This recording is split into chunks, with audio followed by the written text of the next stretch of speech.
You drove to work this morning. You remember leaving. You remember arriving.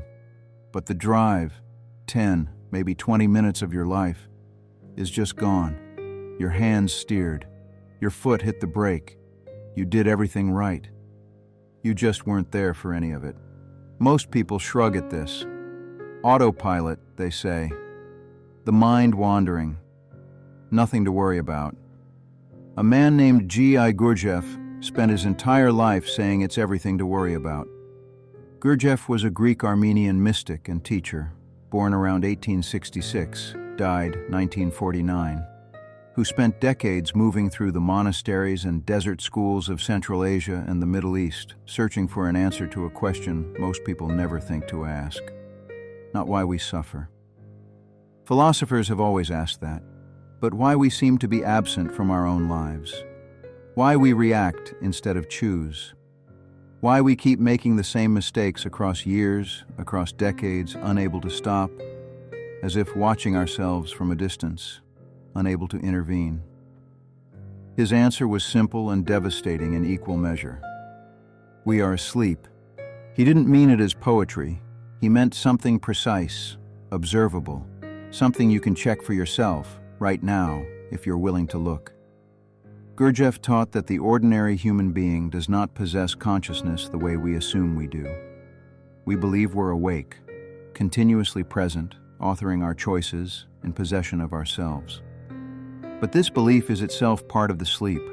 It's a dream about being awake. What we actually experience, almost all of the time, is reaction.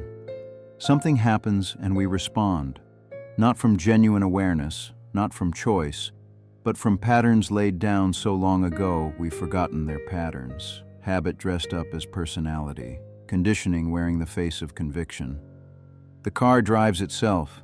We just ride along, mistaking the motion for living. Think about the last argument you had. At some point, something in you caught fire. A word landed wrong. A tone hit a nerve. And suddenly, you were somewhere else entirely. Defending, attacking, saying things you didn't mean, or meaning things you'd later regret. And afterward, when it was over, some part of you may have wondered, where did that come from? Gurdjieff would say it came from a machine. A stimulus arrived and the machine produced its output. The response was already loaded, waiting.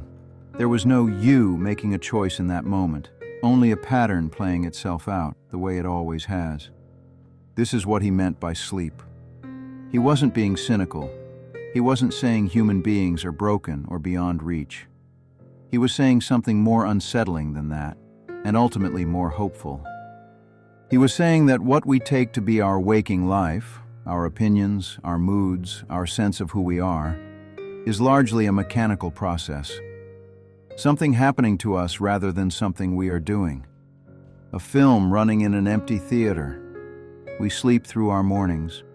We sleep through conversations with people we love. We move through days, accumulate years, without ever quite arriving in them.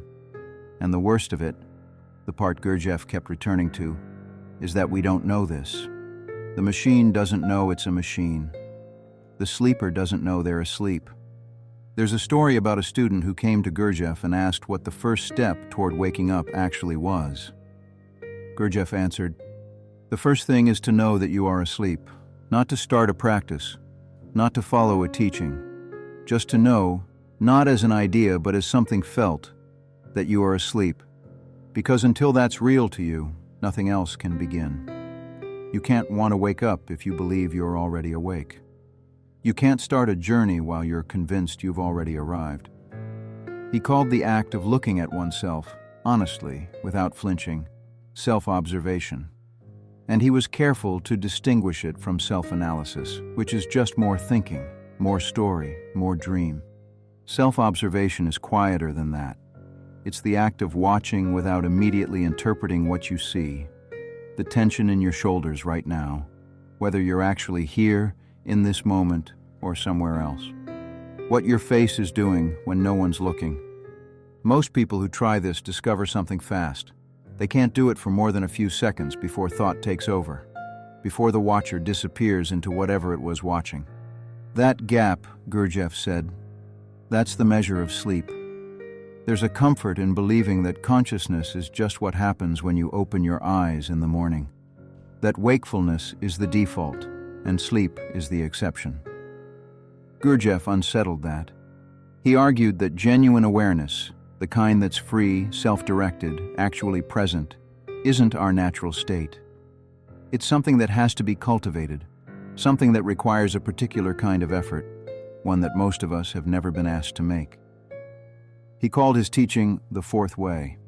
The monk renounces the world to wake up. The yogi masters the body. The scholar pursues truth through the intellect. Gurdjieff's path was different. It worked within ordinary life, using the friction of daily existence as the material. Every irritation, every distraction, every moment of mechanical reaction.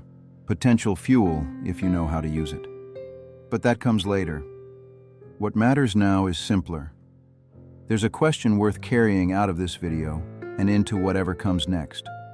Not whether you're happy or successful or becoming who you meant to become. Those are worth asking too, in their time. But first, something more basic. Am I here? Walking to the kitchen? Driving wherever you're going next? Sitting across from someone you've known for years? Is there someone home?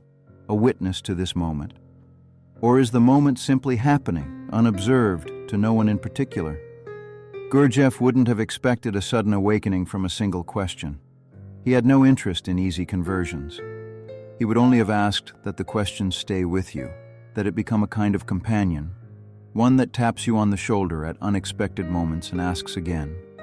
Because a question you can't put down is already a form of attention, and attention, he believed, is where it all begins.